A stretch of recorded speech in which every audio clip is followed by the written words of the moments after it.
उत्तर प्रदेश के general secretary Mohammad Zubair साहब, हाजी अयाज साहब और शहर मुस्लिम लीग के नायब सदर जनाब नवाब आलम साहब, शहर मुस्लिम लीग के नायब सदर मोहम्मद इदरीस साहब और वार्ड नंबर 79 से तशरीफ फरमा जनाब बाबू अंसारी साहब और तमाम हाजिरीन मजलिस, अस्सलाम अलैकुम। मेरे अजीज साथियों, आज 26 जनवरी गणतंत्र दिवस यानी कि यौम जमहूरिया के इस मुबारक मौके पर मैं अपनी तरफ से और इंडियन यूनियन मुस्लिम लीग की तरफ से तमाम अहले वतन और अपने साथियों को मुबारकबाद पेश करता हूं। मेरे जी साथियों,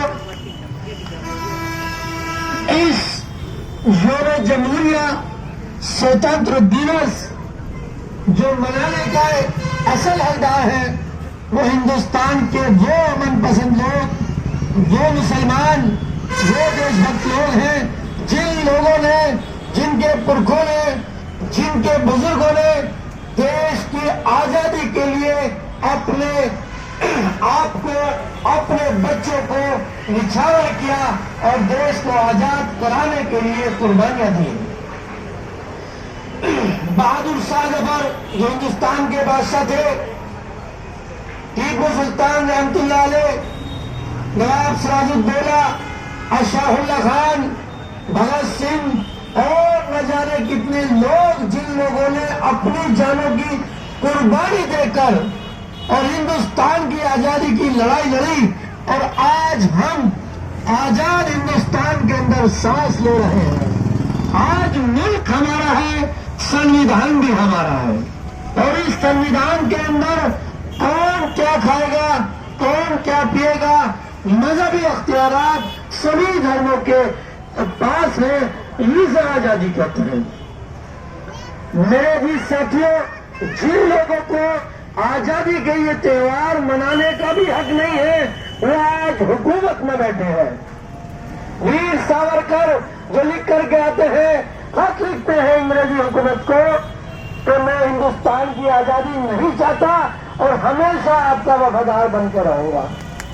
पूर्व प्रधानमंत्री अटल बिहारी वाजपेयी ये लेटर लिखते हैं कि मैं हिंदुस्तान की आजादी नहीं चाहता। लेकिन क्या है, उन लोगों ने सोचा, समझा, उनके लीडरों ने समझा और ये तय पाया हिंदुस्तान आजाद हो गया है। अब हिंदुस्तान के अंदर वो कौन अपनी हुकूमत कायम कर सकती है जो अपनी पार्टी बना लेगी, वो जो कौन पार्टी नहीं बनाएगी या तो मार दी जाएगी या गुलाम बनानी जाएगी। आज हमारे कुछ मुसलमान भाई तो दूसरी पार्टियों के झंडे उठाने का काम कर रहे हैं। वो न देश के ईमानदार है और न मुस्लिम कौम के ईमानदार है। वो अगर अब ईमानदार है तो अपने निजी व्यक्तिगत फैसलों के लिए और अपने परिवार के लिए जो किया है उन्होंने अपने लिए किया, ना कि कौम के लिए किया है। तो मेरे भी साथियों, हमें चाहिए कि हम अपनी इंडियन यूनियन मुस्लिम लीग, अपनी जमात जो भारत के सभी तबकात की और मुसलमानों के लिए इंसाफ की बात करती है और उसमें अमल भी करती है, जिसकी मिसाल केरला मॉडल है। तो हमें चाहिए कि हम तमाम लोग अपनी पार्टी को मजबूत करें। पार्टी मजबूत करने का तरीका यही है कि हम इसके सदस्य बने, जहां हम रहते हैं, जिस वार्ड में रहते हैं वहां लोगों को जोड़ें, उनसे प्यार मोहब्बत कायम करें, उनके दुख दर्द में शरीक हो और ताकि उन्हें बताया जा सके हिंदुस्तान के अंदर हमें मजहबी आजादी तभी मिल सकती है, जो मिली हुई है कायम तभी रह सकती है जब हम अपनी सियासी जमात इंडियन यूनियन मुस्लिम लीग के बैनर तले अपने आप को कायम रखेंगे और लोगों को जोड़ने का काम करेंगे।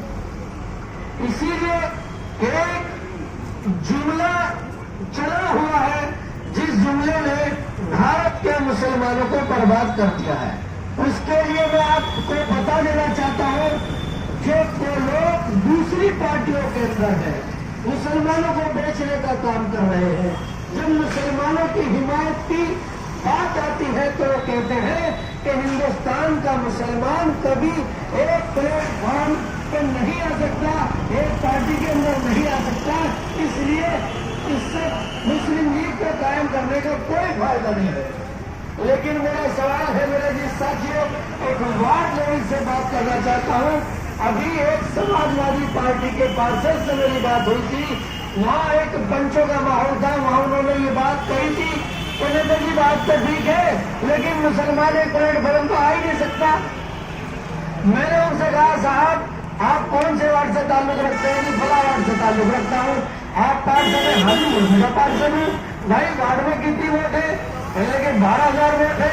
मैंने कहा गली कितनी? तो 6,000 गली। आपको कितनी मिली? 1550 मिली। मैंने कहा अपोजिट में कितने रहे? बोला जी 5,500